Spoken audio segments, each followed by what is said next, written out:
welcome. Welcome to episode 29 of Mind and Muse Crafts podcast.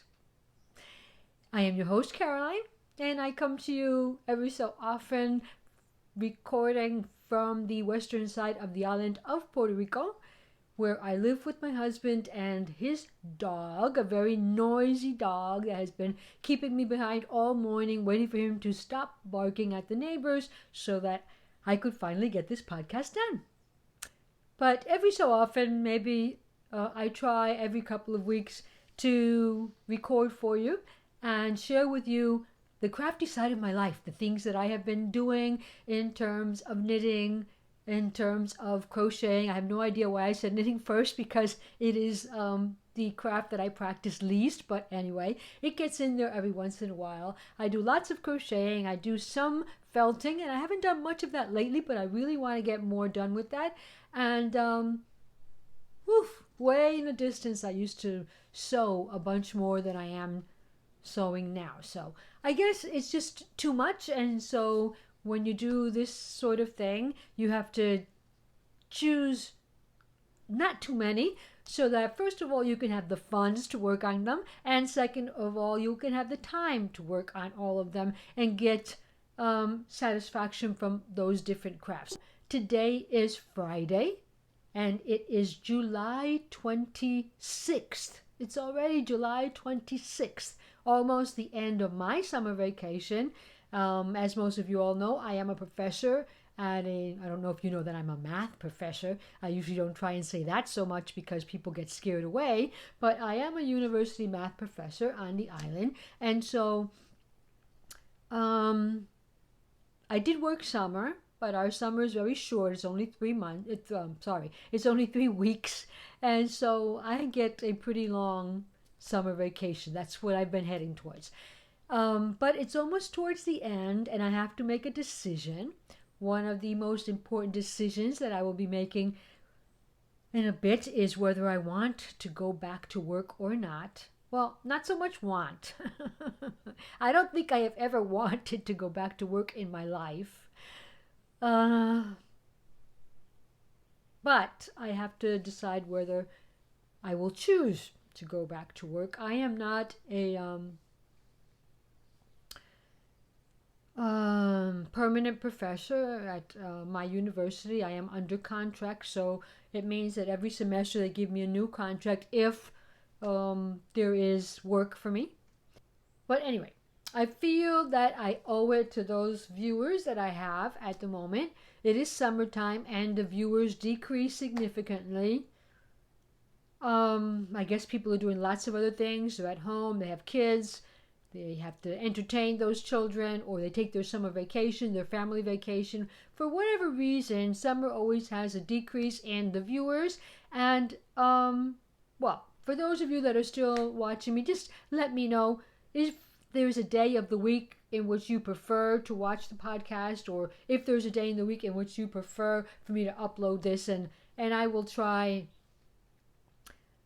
to listen to that. So let's get on with this. Okay, I want to start my podcast as always with the section Walking the Talk, which is the section in which I share with you things that I have made in the past and how I wear them. And so mostly everything that I share with you on the podcast I have made in the past, because I have made it before today, therefore that is the past. Just some of it is an immediate past and some of it is not the immediate past. But anyway, over the last couple of weeks I have been thinking about crochet jewelry a lot more, mostly because I think if you just research on Google crochet jewelry, there is so much out there, and some of it is so pretty, some of it is so devastating and even alarming, because people make these huge pieces and I say, wow, that's beautiful, but where would I ever wear that to? So, but it is a hobby of mine to connect my crafting with jewelry, because I have also been in the past a jewelry maker. Not so much anymore. Mostly now I just do it for myself or for my daughter, but I used to actually sell some of my jewelry. So I always try and connect, because especially now in the summer, everybody has been complaining about the heat wave that seems to be going on in a lot of places that are not in winter, that is, right? So it's quite easy to pick up a small hook and a thin yarn and crochet something small that won't take you for a while. It is satisfying, it is soothing, and it kind of like fills your crafty need. So this week I want to present to you the crochet earrings I've been working on. I am wearing a pair of them. I almost fell on the camera right there. Anyway. Okay. These are crochet earrings. They are made by crocheting a sphere and then taking that sphere and adding some wire to it to be able to connect the sphere to other material. So the ones that I have on have the sphere first, and they've got a couple of metal pieces to kind of like lock the roundness of the sphere into its shape, because if not, it kind of like got a little distorted. Once you make the sphere, you have two possibilities. You may, well, if you're going to do this, you have to do it first, which is to put in some type of wooden, plastic, or even glass ball into the sphere and then finish closing it up. That will make the sphere a little heavier, give it a little bit of weight so that it can maintain its shape. The earring can maintain its shape as it dangles.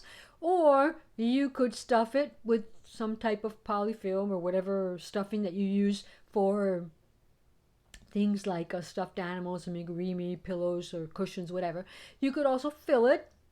That you can do at the end, little by little. If you have the right instrument, you can just push it in little by little until you have it full to whatever your heart desires. And that would make it a little bit less heavy. If you need to wear things that are lighter because your earlobes are sensitive, or for whatever reason, you could also do it that way. And I've picked up a sphere from I know it's a WordPress blog. It's a WordPress blog, and if you read into the blog a little bit more than just this one article, the writer has a lot of articles on how to use math to improve her crochet designs. And so for me as a math professor, it is a bit interesting. Maybe not so much for you. Let me just get it up here. She's called Miss Premise Collection. No, she's called Miss Premise Conclusion, and she's on WordPress. And so she has tried to design what she calls the perfect sphere based on how an actual sphere changes its curvature. And so there I've worked on it. I've got a second pair of earrings here to share with you because they're a bit bigger. They're not on my ears, and I can bring them closer to the camera.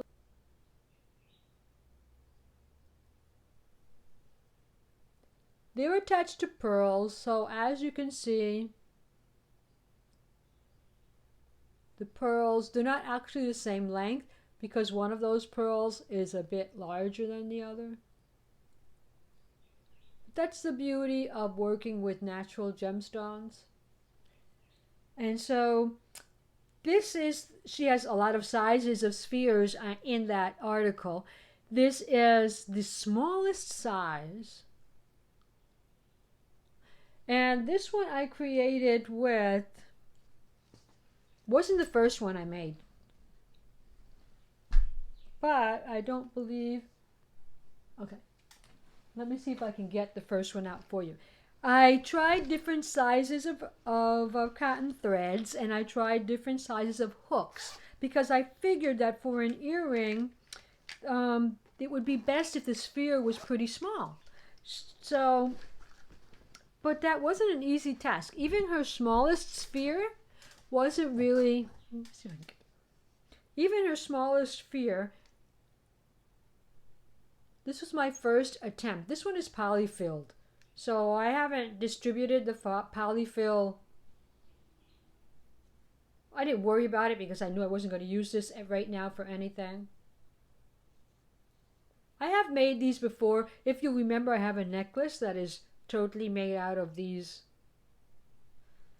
spheres. I don't remember if I used the same pattern, but this one, maybe let me see if I can get you to compare it to this other one. Because it's the exact same pattern, the number of stitches and everything. This one is made with Aunt Lydia's number 3, the gray one, and Aunt Lydia's number 3. And I was using here a 2.75 millimeter hook. You know what? That's a lie. I started out with a 2.75. It was too big. I moved to a 2.25, still too big, and then I ended up using a 2 millimeter. And I still thought it was too big. I mean, maybe if you were doing a layout, yeah, like for the necklace that I made, that would be big enough. So for these, for the second ones that I made, I used a Aunt Lydia's number 10. You know, if you know anything about cotton yarns, Aunt Lydia's, as the number gets bigger, the gauge gets thinner. So that's Aunt Lydia's number 10. And for this one, I used a 1.5 millimeter hook. This was 1.5 millimeter hook. This was 2 with Aunt Lydia's number 3. And this was the same amount of stitches, but I used Aunt Lydia's number 10 and a 1.5. And the earrings that I have on, I don't even know why I put them on. I always want to show them to you anyway, or like a closer look. These, notice they're a bit different because they have a dangle at the bottom. They've got glass, but they've also got pearls because I'm a fan of pearls. But this was made on a 1.25 millimeter hook.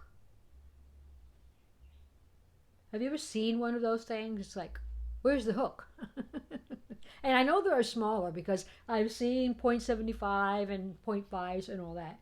But this was a 1.25. The same pattern. Same number of stitches. And it was a lace weight thread, whole double.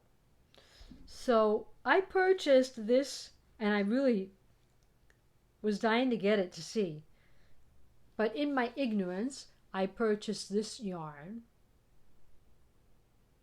It is wool with stainless steel, 75% wool, 25% stainless steel. It's from Lion Brand's collection, and it's the color khaki. It was on sale. Every once in a while, I go to these sites, the commercial sites, and I check out their clearance because every once in a while they'll do some pretty good clearances. This was on clearance. It was $2, $2 something, $2.25 or something like that. What's it got in here? This is 273 yards.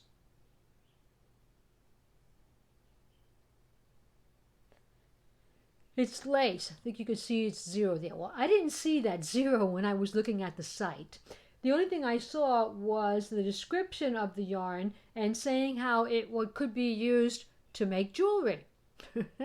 I saw the magic word and I didn't think any more about it. Well, look at this. Can you see that? No, basically not. Basically not, because it's a thread. I mean, you could actually put this through a needle and sew with it. That's how thin it is. So I used a double, and it was still really difficult. I gotta tell you, it was really difficult. I couldn't see where my stitches were. They were so small. I think if I had had one of those lamps with the magnifying glass, I used to have when I made jewelry, I used to have a lamp that I purchased that I loved so much until it burnt down on me and I couldn't find replacement parts. but it had the magnifying glass, and on top, or on, I don't know, it had a lamp, and then it had the magnifying glass, and I could work under the magnifying glass and see what I was doing. That's what I would have needed for this, because my stitches got lost. I mean, I started out the initial part of this sphere not even knowing where I was putting my hook. So, but it turned out okay. It turned out okay, but still wasn't as small as I thought it would be. I mean, let me compare it to the one that I used a 1.5 millimeter hook was.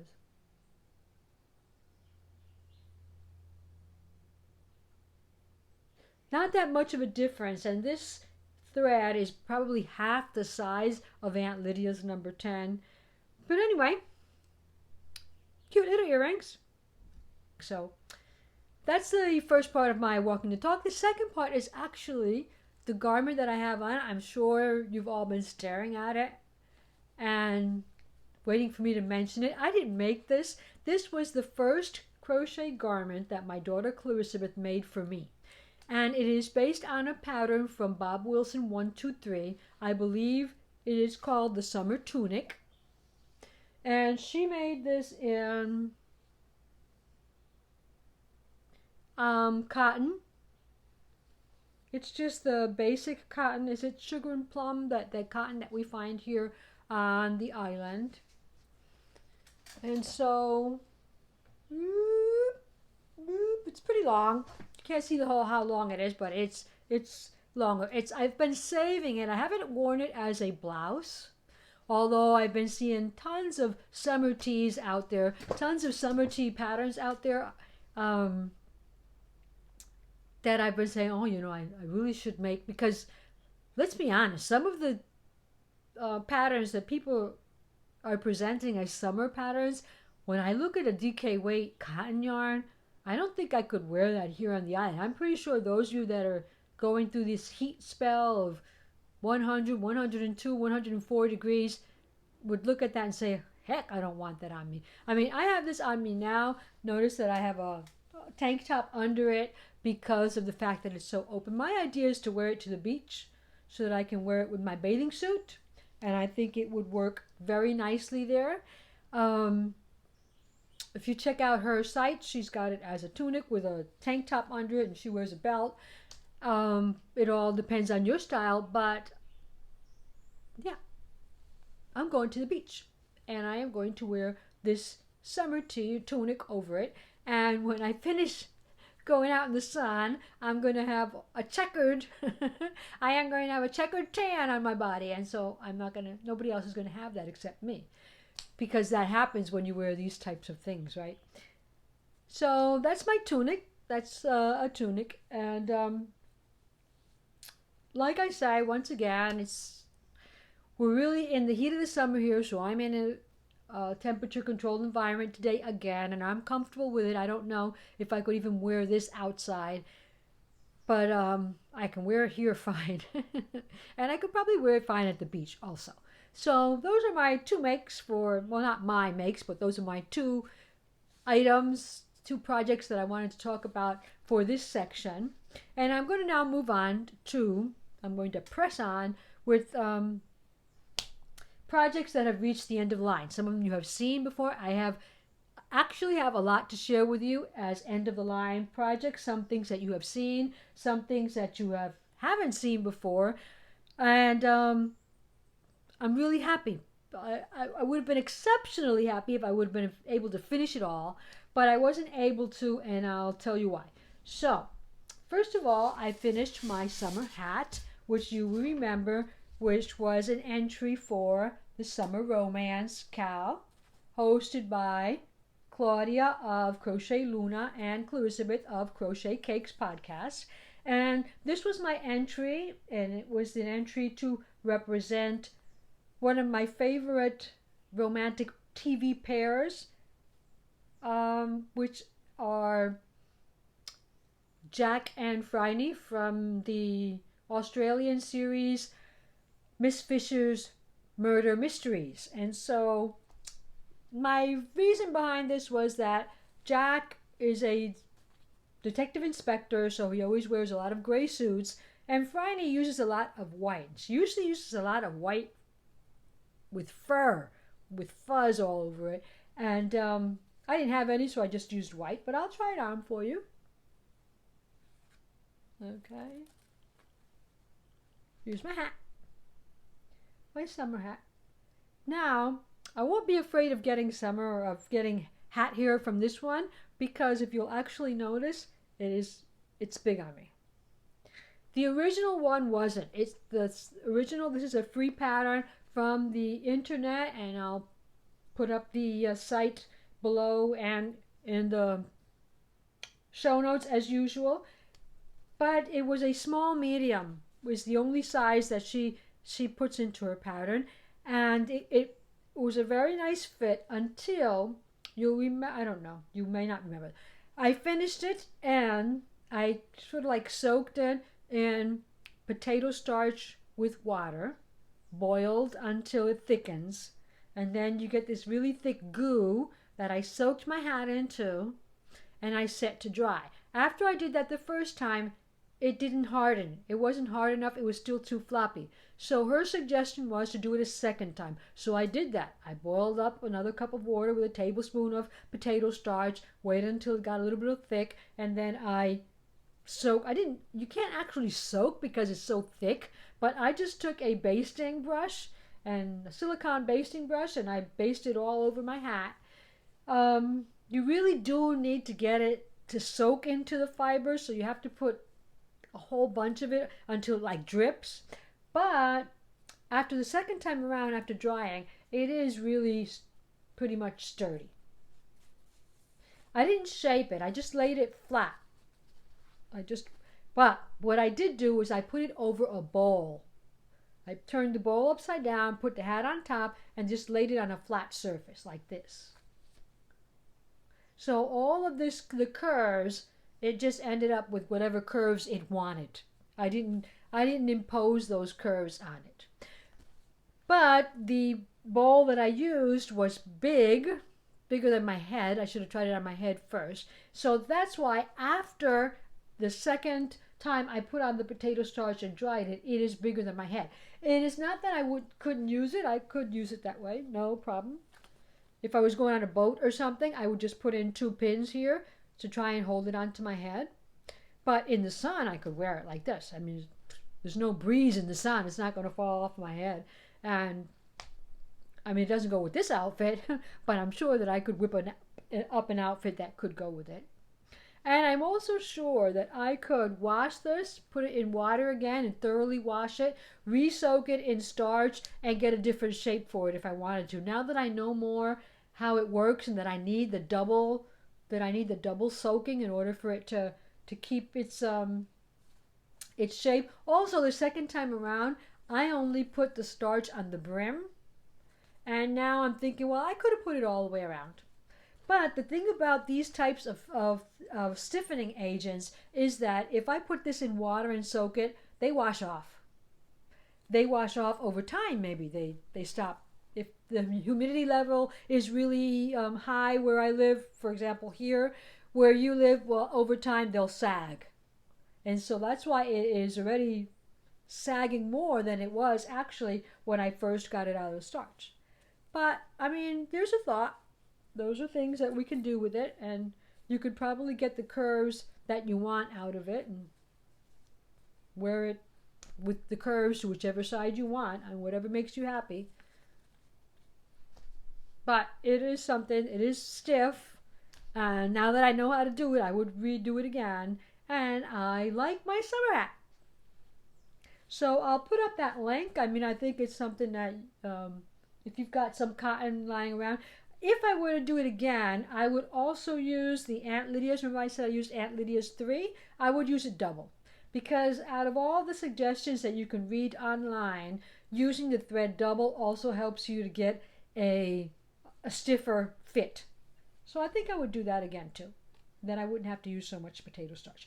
But there's my hat. That was my entry for the Summer Romance Cal, and I am very happy with it.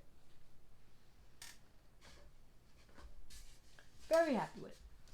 So it seems that I was in a gray mood this summer. Well, normally I am a neutral color person. It is really not frequent that you will find me in tons of bright colors.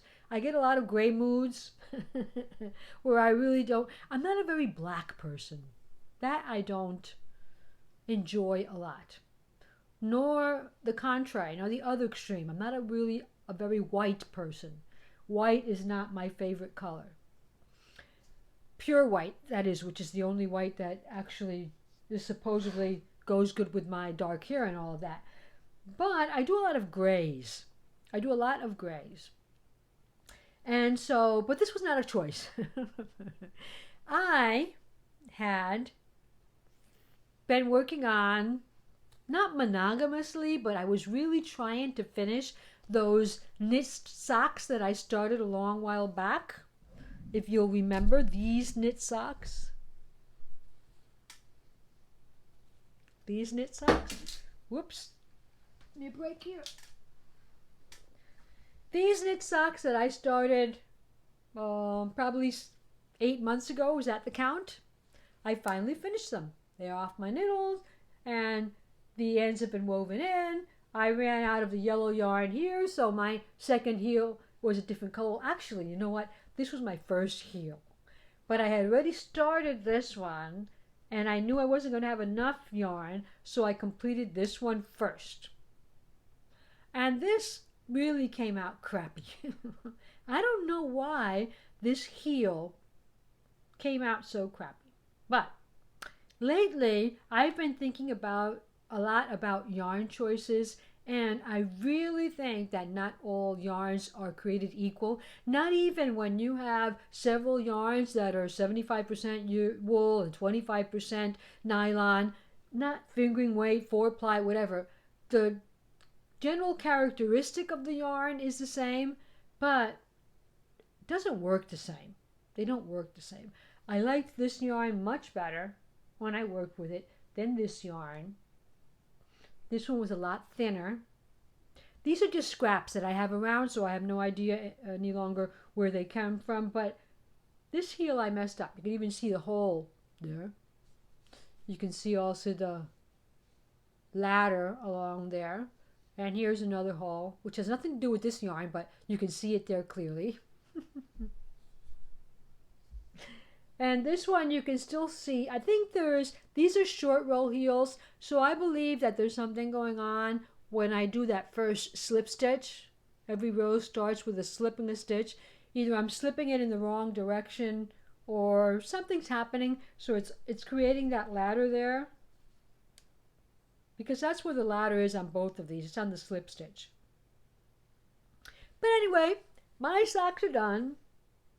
If you remember, these are not the Jemima socks. These are Jemima Inspired because I used a similar stitch pattern along the foot. I'm not even going to say I used her stitch pattern because you'll notice, fortunately, when you look at it this way, it's a lot harder to notice. But yeah, you can look at either of these and you'll notice several occasions where I messed up the pattern. It was a four row pattern and I kept getting my rows confused. I didn't know what row I was working on, and I did mine toe up and she worked hers cuff down. So the first one I started, which I don't know which one of these is any longer, but the first one I started doing it toe up and I just followed her leg pattern, and then on the second one I said, oh, but I should have done the pattern backwards because I'm going in the other direction. So I changed it on the second pattern that I started, but then when I went back to the first one, I forgot that I had changed it and I worked it in a different, well, I just messed it up. I messed up that foot pattern so much that I am no longer calling these Jemima socks. I am just calling them Jemima Inspired, because they were inspired by Kay Jones' Jemima socks. Although they have a crochet toe, some pattern going up that is similar to hers. And they have a short German short row heel. And I did not have enough yellow yarn to create the contrast, so I just left them blue. They're a snug fit, I'll tell you that, because I don't know, I think also leaving them for such a long period, I don't know, 4 or 5 months, and I didn't touch them and coming back to them, then totally messed up my gauge, totally messed up all the ideas that I had in my head about what I was doing. And so that would be my recommendation. If you're going to do a project, get it done.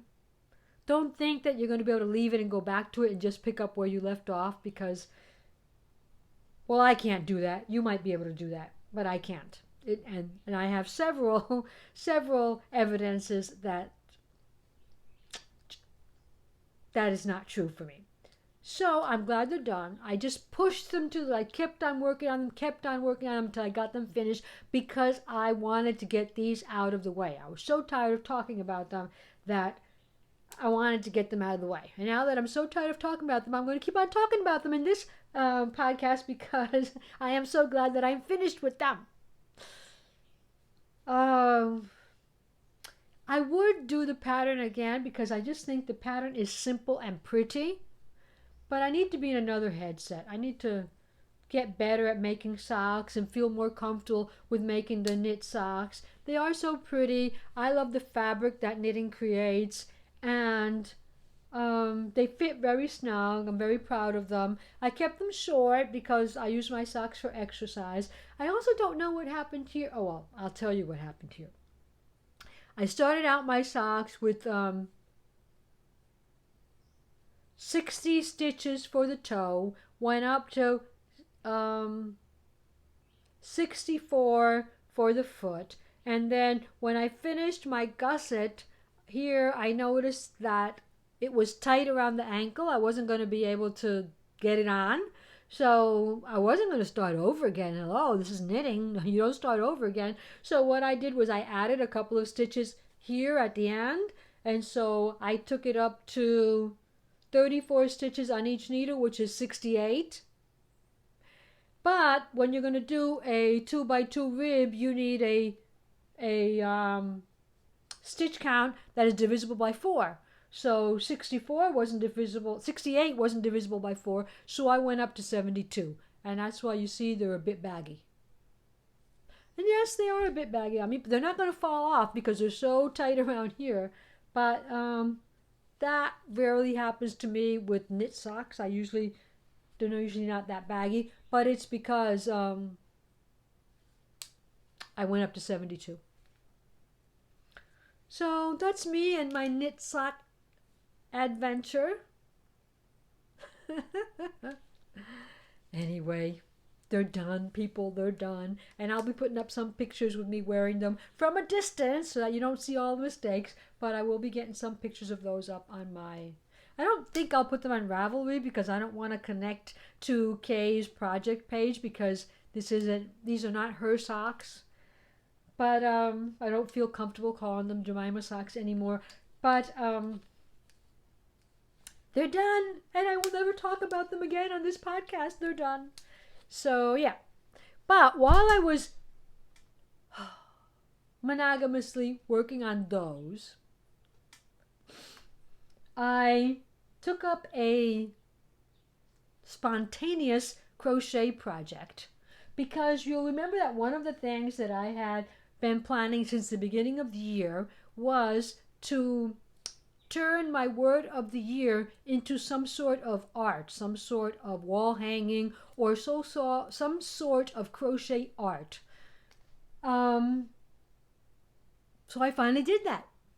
I need to move some things around, so you excuse me for a moment.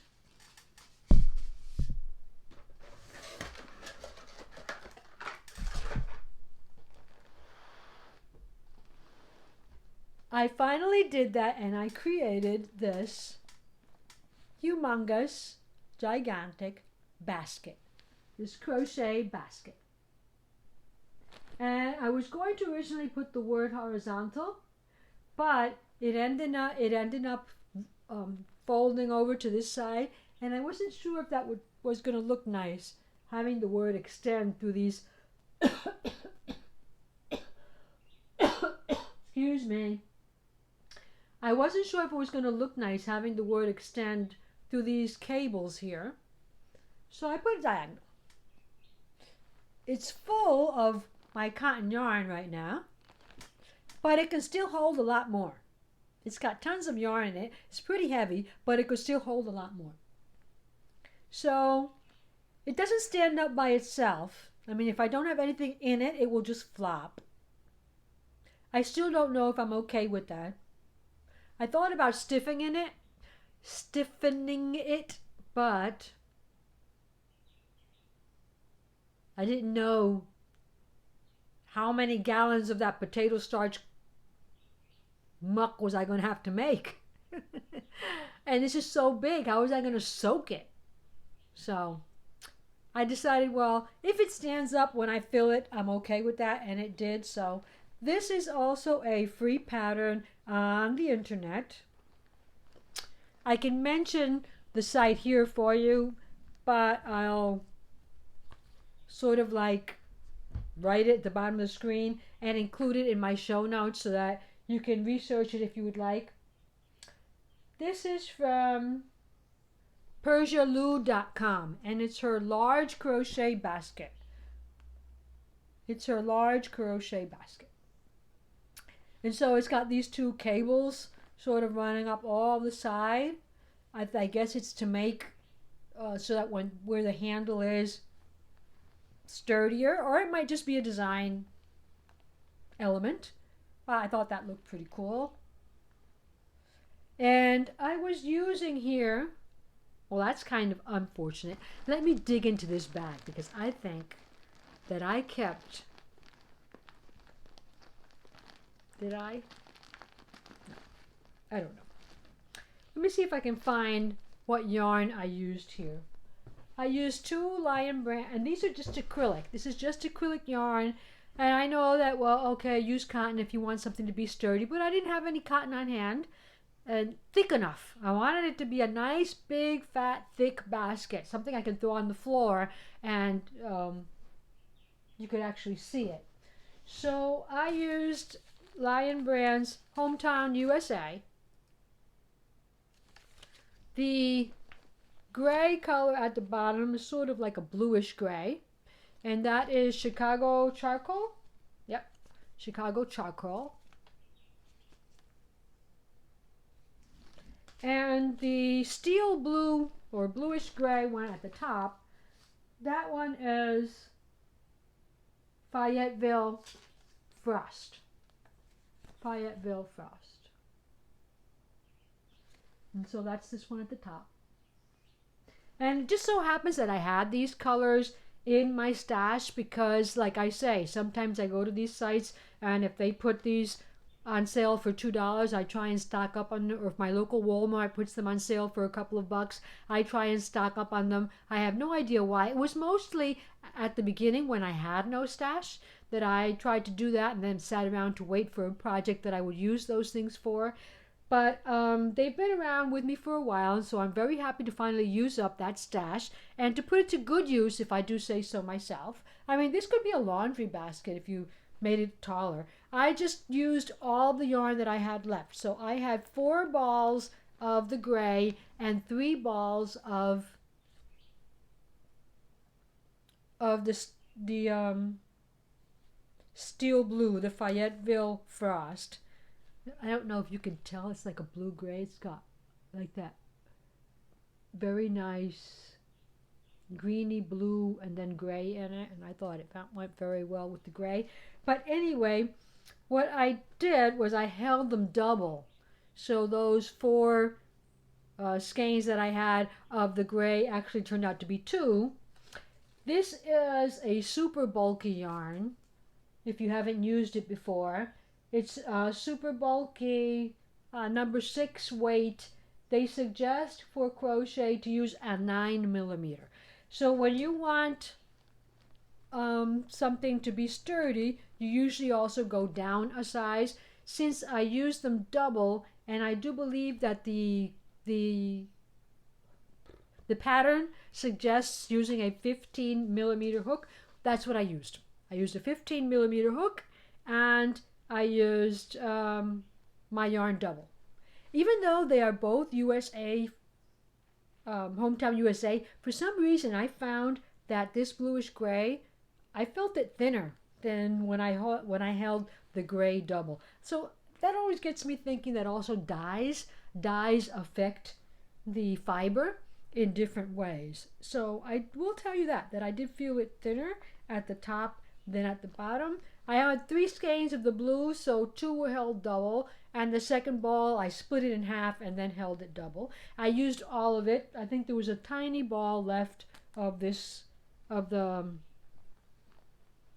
blue gray that I'm thinking about doing a tassel or something with it so that I can actually use it all. So here I have now my word of the year. The word of the year right now is glued on to the crochet, but I am going to, based around the letters, little by little, I'm going to trace around all the forms of the letters little by little so that I can be sure that if I had to wash this, or if I did decide to add a stiffener to it, that it would actually continue to hold on and the glue would not separate. It's acrylic, so I did hot glue and I had to be careful that I didn't burn the yarn, because that will happen. And so yeah, those of you that haven't been around forever, there's one of the podcasts from the beginning of the year show you my the pattern that I used to make these script letters. They're from, it's an Etsy shop, and she mostly dedicates herself to making alphabets. She is now working on the capital letters of this same script alphabet. I mean, it has a different name, but I think they would go well together, those capital letters and this. She sells you letter by little if you only want the letter to create a certain word, or she will sell you groups of 5, groups of 10, or the whole alphabet for the lowercase letters. I'm not sure what it's like for the capital letters yet, because I haven't gone to purchase them yet. But that is my project for my word of the year. And I have to say that waiting is not always a bad thing, because I had several ideas for it, but I am happy with this creation. And so that's something that was on my list of things to do, and it just was here creeping at the back of my head every time I went by and I saw the letters laying on top of the desk where they were laying. I kept on thinking, I have to do that, I have to do that. What should I do? I want to do that. And I just needed a break from the knitting. I saw the letters. I thought about the basket. I remembered I had this yarn. And in 2 days, I had my basket done and out of the way. So that's that. And now I can start thinking about the word for the next year. Is that it? No, not yet. A little bit too soon, but I'm glad I've gotten that out of the way, and I'm very happy with that. So that was my break after monogamously knitting on these socks to get them done. But I was able to monogamously work on those socks, those knit socks, because unfortunately, if I have another project on the go, I can't think about knitting. I don't want to knit. So whenever I want to get a knit project done, I have to make sure that my slate is clean, that I don't have any crochet project on the go that I am working on or want to work on, because then I'll just have an excuse to give up my knitting. So when I took my break and I created the basket, I made the basket, I finished the basket, and I got it out of the way, and then I went back to finish up the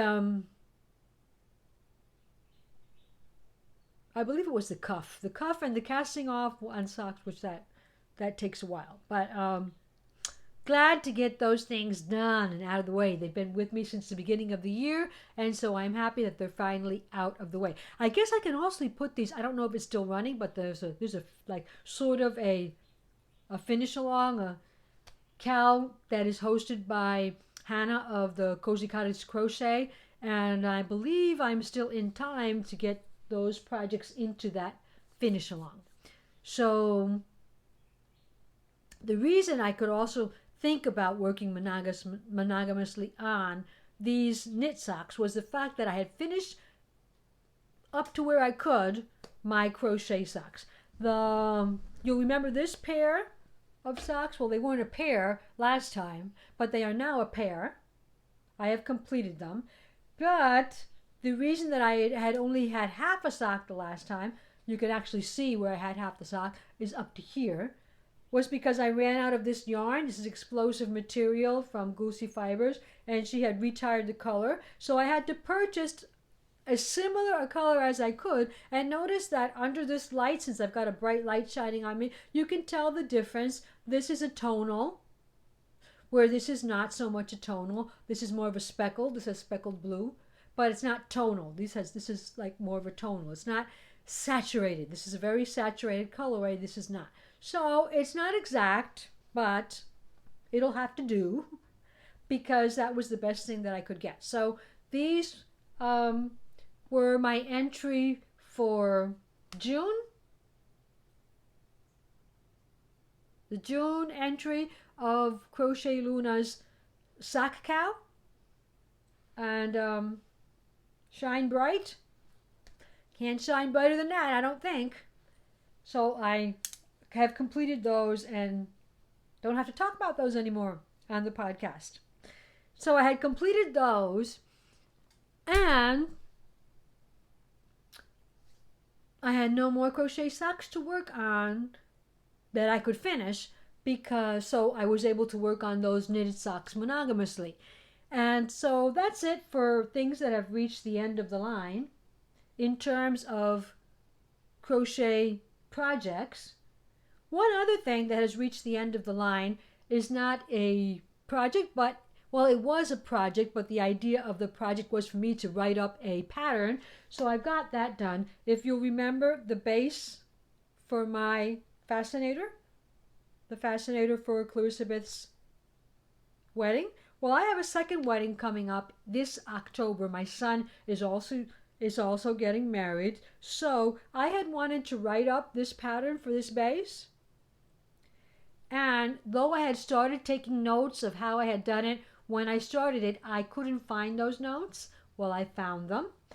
They were very incomplete. They got me like up to here.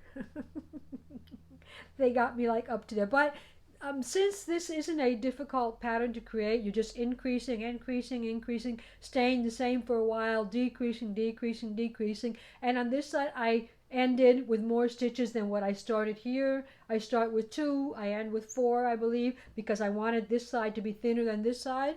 So it wasn't difficult. I should say now, I say it's not difficult, but at the time there was a lot of frogging, ripping out and testing different ideas. But I think it's complete, and I like the way it came out now. And it's good because I need to create a second one. I made this test in this color again. This is the gray color from my original fascinator, but my new color needs to be more of a creamy top. And I haven't been able to find that yarn in cotton, so that's why I just did it in whatever yarn I had available, because I wanted to get the pattern created on my site. So if you go to mindandmusecrafts.com, you have to add on the word crafts at the end, not like my email, mindandmusecrafts.com. That will take you to my Weebly site. One of the pages on my Weebly site is free patterns, and so this is the latest pattern that I have added. It is the Crochet Fascinator base. So that's up if you're interested in making a fascinator. And so this is now complete.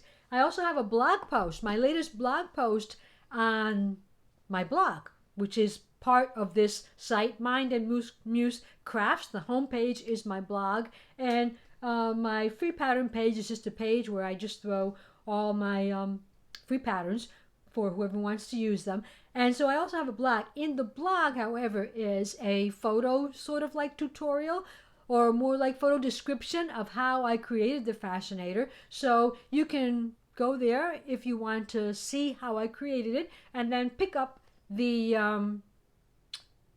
actual pattern for the base, because the other items, that I added to my fascinator, the flower and the feather, they were all free patterns written by somebody else. So I have a link to those patterns in that photo tutorial, and then I have a brief description of the steps that I went through to create the fascinator. So you can go there, see that. If you have any comments, any doubts, any questions, you can write to me on my blog, or you can write to me at mindandmuse@gmail.com. There's no crafts on that email, and I'll see if I can answer your questions. I mean, when you make things unintentionally, you forget some things along the way. Luckily, I was smart enough to take pictures as I was creating my fascinator, and so I was able to use some of those pictures for this photo tutorial, and I hope it helps.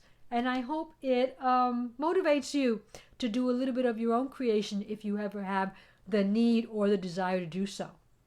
So those two things, I guess those are blog posts and patterns that are also have reached the end of the line for me.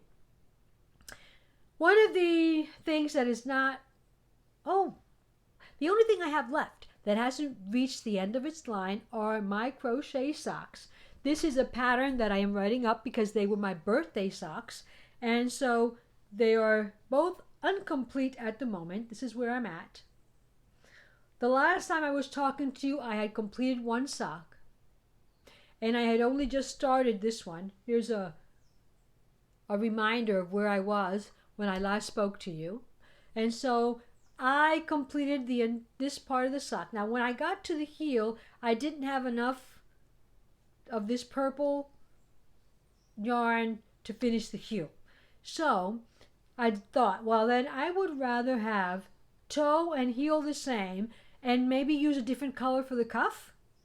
So I went back and I ripped out what I needed from this cuff so that I could complete this heel, and then I went on to the leg. And so now I have two incompletes. The reason I did not complete them was because when I posted on Instagram the first sock that was finished, you'll remember that this is yarn from Crafty Treats June. Crafty Treats June Sock Club. And so she saw my message and she said, well, I think that I have some scraps of that yarn laying around here. I'll send some to you with your August sock club. So she's from the UK. Catherine of Crafty Treats from the UK. So that sock club is going to take a little while to get to me. But rather than reject her offer, she so kindly offered to send me some of those scraps. So I could have finished it in another color and had it done by now, but I decided to wait. I just decided to wait until I receive the August package, and then I will use the yarn that she so thoughtfully decided to send to me to complete this. And I don't know if I'll make it for July. This was my July entry, which is chilling out because there's no pattern to this. I just created it as I went along. I told you before that I used a pattern that Claire Smith had written up for the toes. That's a umbrella or round toe, and I just used a stitch that made me happy for the foot. I made a small gusset because I was using, again, crochet short row heels, and sometimes they can be a little tight. I wanted to avoid that, so I did a 4-row gusset here. And so basically I'm just chilling out, creating it as I go along. So that will be my entry. One thing that I will tell you, I didn't mention that this crochet basket, the stitch that she uses, she calls it the lemon peel stitch. Now, I meant to, but I didn't look up if that is really the way that many people call this stitch, or it's just something that this designer name that this designer gives to this stitch. But I use that same stitch here. The stitch that she calls lemon peel is a double crochet followed by a single crochet, all the way around, and then on the next row or on the next round, as for the socks, you alternate. Where you had a single crochet, you put a double crochet. Where you had a double crochet, you put a single crochet, and that creates this texture, which I know that I mentioned before is a very similar texture to the texture that I had for my sweet sock design, but that one used a slip stitch followed by a half double crochet. And here I used a single followed by a double simply because I wanted to hurry along. And I figured that a double would get done faster than a half double, so there was no design issue in mind when I decided to use that stitch, other than the fact that I wanted to be able to make the sock quickly. So I don't know if it gets here this week. If my she had notified me that she already sent it out. If it gets here this week, I'll be able to finish before the end of July and put that as an entry. If it doesn't, I'll still be able to finish sometime and put it as an entry, because that is Claudia's is a year-long sock cal, and so I mean, you make them when you make them. I could still make the January theme sock if I wanted to, but I don't want to right now. So I'll finish these soon, and definitely by the next podcast they should be done. And that is actually the last item that I have to share with you today. I haven't started anything new. I did receive, however, the yarn to start. Well, I did start something new, but whatever I started, I finished. So I have nothing on my hook right now. I am waiting, or I was waiting to be at this place where everything that I had started was finished. And what I really need to do is to pick up the She Who Should Not Be Named shawl. And it's only a she because it's mine. But I should pick it up and I should finish it. But in order to do that, I can't have anything on my hooks, because if I put something on my hook, then I won't finish that. So I really want to pick up a crochet garment. I would like to do the finery top. I've been planning for ages, but I just don't want to start it, because if I start it, I will work on it until I finish it, and I will never get that shawl done, and I want to get it done. So I've got my colors. I am either going to do in the exact same colors that she used or something similar. If I receive the yarn for the socks, crochet socks, and can finish them this week, then I will pick up the shawl, and in between, when I get uptight with the shawl, then I can do some crochet on that finery garment. That's my plan for the next couple of weeks. We'll see what happens. So until we meet again, don't forget that if you have liked this video, to hit the like button below. That helps me get this video out to more people. You could also subscribe, although I've got an issue. I believe I have a lot more subscribers than I have viewers, and therefore a lot of people that have subscribed in the past, maybe what happened was that they didn't hit that little bell. That little bell next to subscribe gives you an email notification whenever I upload a video to my channel. And so if you do both of those things, you are more likely not to miss an episode, if that's to your fancy. So hit the like button, hit the subscribe, hit the notification, and until we meet again, keep yourself healthy, keep yourself happy, and keep crafting in this hot weather. I do. Bye. See you next time.